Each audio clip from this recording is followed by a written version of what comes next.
Hello music fans, welcome back to the Death by Unicorn channel for another episode of What's New 2022.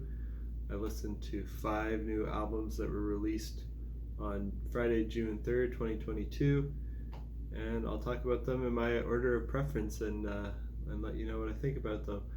Favorite one that I checked out was by the band Red-Handed Denial, and the album's called I'd Rather Be Asleep. This is their 3rd album.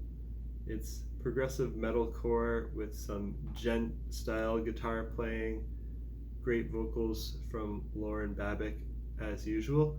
She can sing beautifully and powerfully and can also scream like a beast, so really recommend checking it out if you like the sound of that. And the musicianship of the instrumentalists here is also top notch.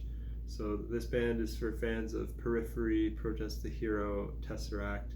If you want to hear a band that sounds like those bands but kind of brings in a little bit of sound of like Paramore, because they've got some poppy hooks as well, I recommend Red-Handed Denial.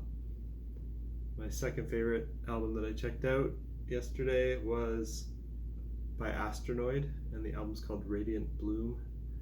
And this is their 3rd album. It's post-metal with black metal, shoegaze, and progressive influences.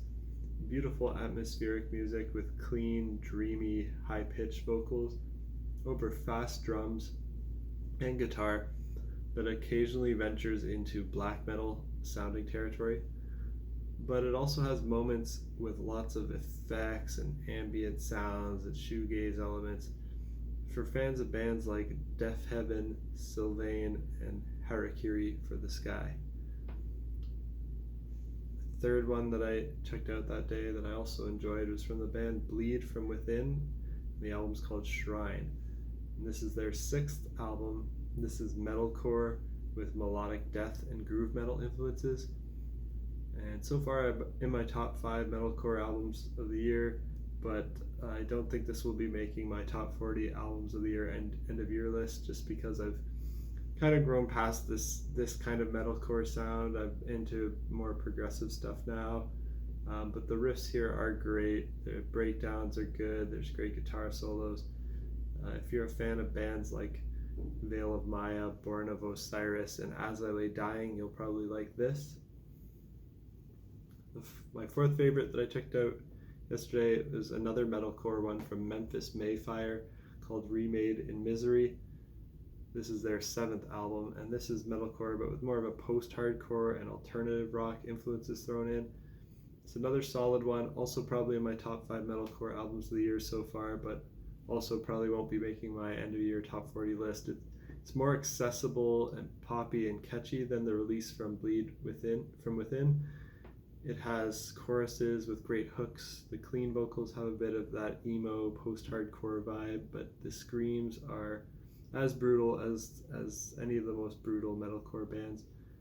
If you're a fan of bands like Beartooth or Of Mice and Men, you'll probably like this.